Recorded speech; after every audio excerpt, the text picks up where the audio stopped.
Hello everyone, thank you for joining me on this no sugar journey. As you know, I started a series where I'm talking about the different micro skills and strategies and mindset changes that I made when I quit sugar. And these strategies enabled me to quit sugar. And in today's video, I'm going to talk about embracing pain and discomfort. Now, I've heard people talk about how easy it is to quit sugar. I no longer believe them because it hasn't been easy. It's easy now, but initially it was not easy. And there is enough research that tells us that pain is a part of the process. So if you've ever found it too hard, and if you've quit at some point, or many times as I did, that is normal. But when you change your approach to pain and you realize that it is a part of the process, it actually gets easier. I know, counterintuitive, but it does get easier. So I'm going to tell you about what I learned from Phil Stutz and Barry Michaels, because in their book, The Tools, they talk about pain. They talk about the first tool which they think is absolutely essential, and it's called the reversal of desire, which I mentioned in the speech that I did for my college public speaking class when I did my video for them. And for those of you who haven't watched this video, this is how these videos started. I was trying to get my students to not just talk about themselves in their speeches. I was trying to teach them how to talk about something personal, but to make it applicable for an audience so that the people listening could feel that they could benefit also. And they kept saying, "What do you mean? Can you give us an example?" And at that point, I was at a little bit over day 200. And I kept thinking, can I make myself that vulnerable? Suppose I talk about it and then I have an accident and I accidentally eat sugar, and I decided to just go ahead and do it. And man, it was the best decision I ever made. Anyway, I say all of that to say reversal of desire. Let's talk about the reversal of desire. Now, it's called the reversal of desire because our natural inclination is to avoid pain and stay in our comfort zone. We're all like that. And like I said, if you found it hard and if you've quit time and time again, you are normal. That is normal. But what we have to now do is train ourselves to not be afraid of pain and embrace pain. So there are 3 phrases that they talk about. And the first time, matter of fact, I did a video about it. The first time I read about it because I thought it makes sense, but I don't want to do this. I don't want to ever embrace pain because if I do, I might be bringing on the pain. I didn't realize that whether or not I embraced it, that was how it was going to be, because it's hard. It is hard. If you decide to do something different, you decide to take up a new challenge, if you decide to do something against the norm, to no longer operate on default, it is going to be hard. If you decide to start a meditation practice, if you decide to start jogging in the mornings, if you decide that you want to start your side hustle, whatever you decide to do, that's not the norm for you.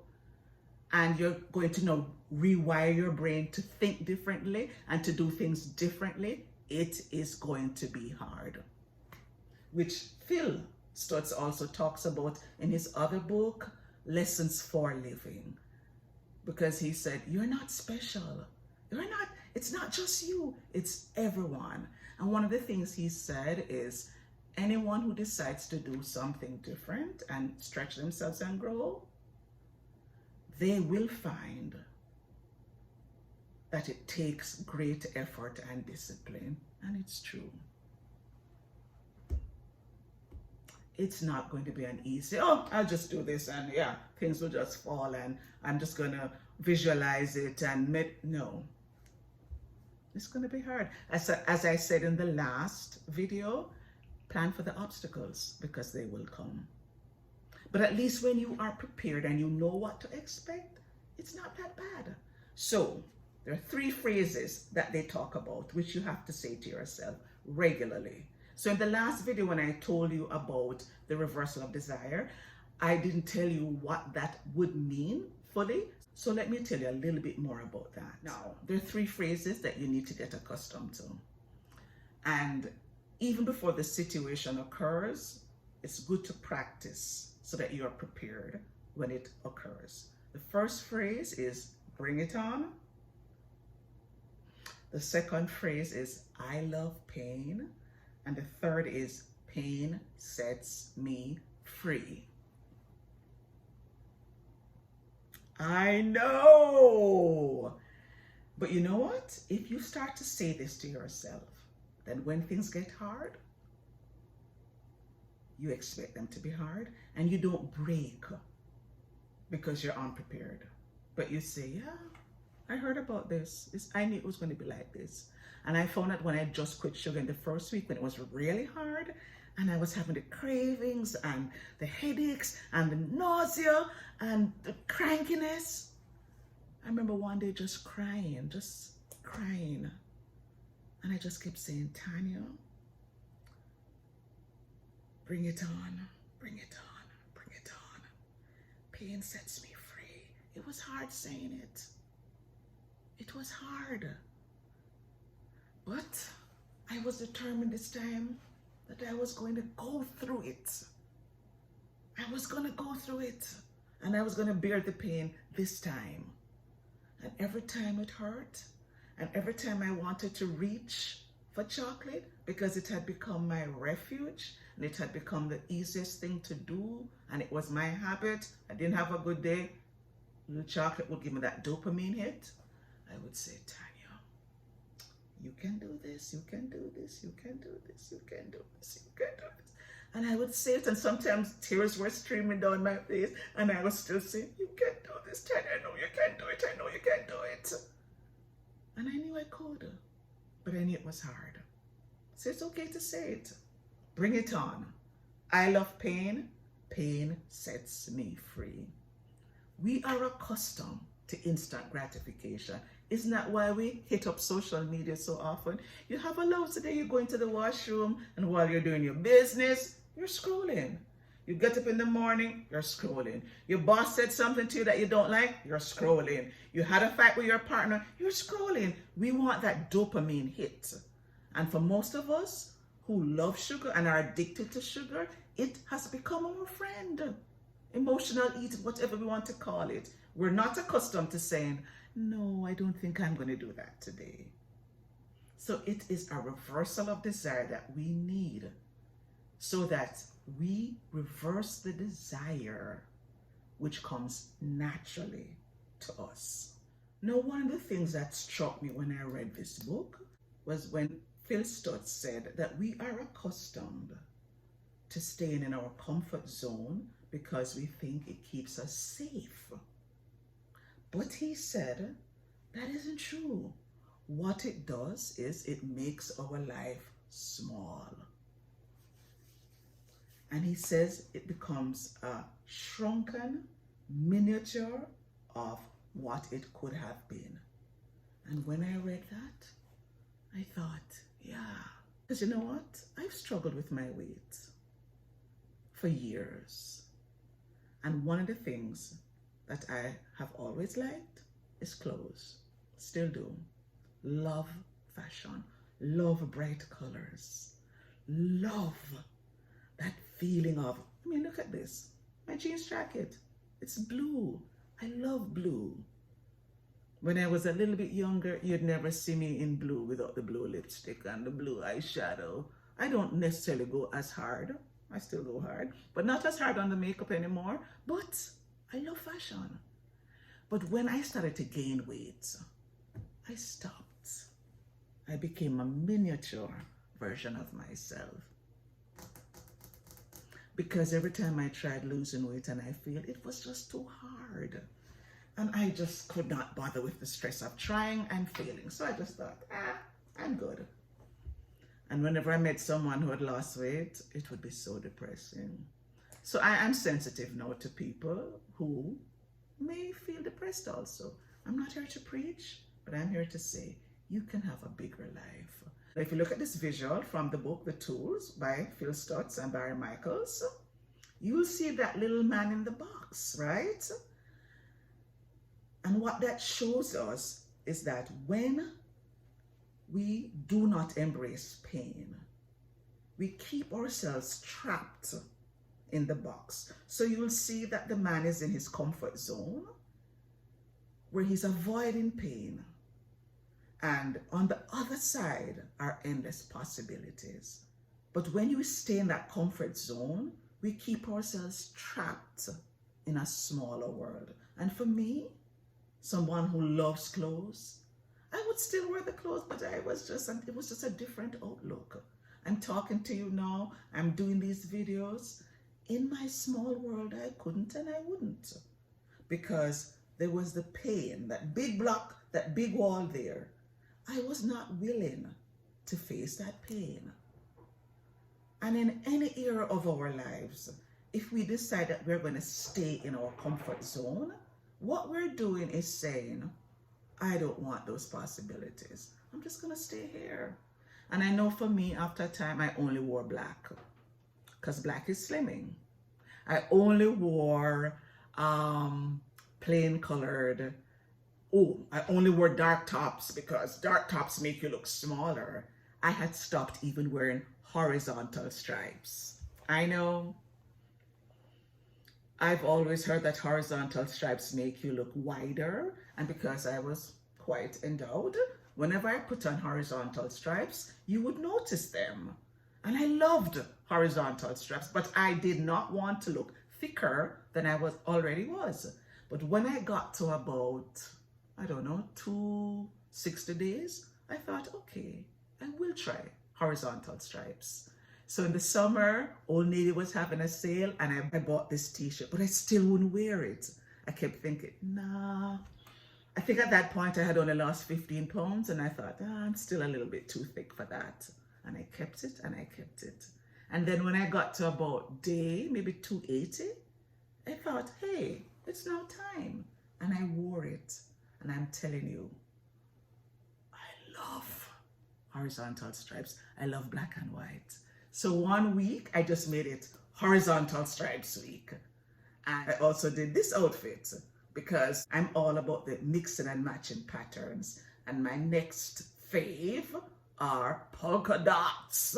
So when I put the polka dots with the stripes, I was like, yes! Horizontal stripes. Now, for you, you may be thinking, oh, well, I don't care about clothes that much. That's okay. But we make ourselves smaller in different ways because it's safer and because we're not comfortable with our weight and because we don't want to draw attention to ourselves. For me, I didn't want to draw attention to my chest, so I avoided horizontal stripes. Now I'm like, new possibilities exist and I'm wearing my horizontal stripes. So I want to encourage you also to remind yourself that it's going to be painful. It is going to be painful.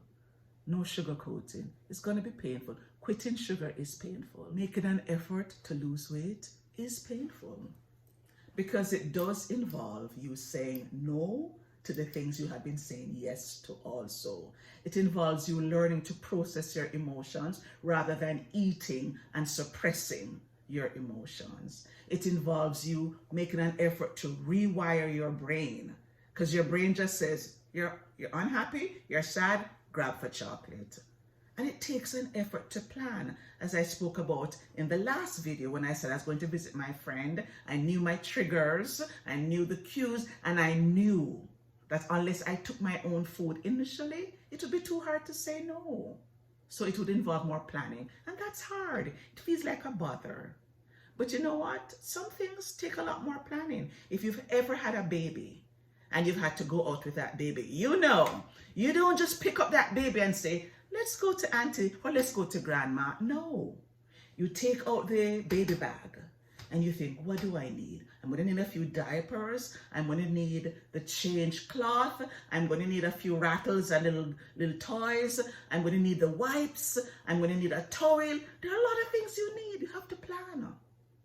And And it's the same with weight loss or quitting sugar. Let's say quitting sugar. You're going to have to plan.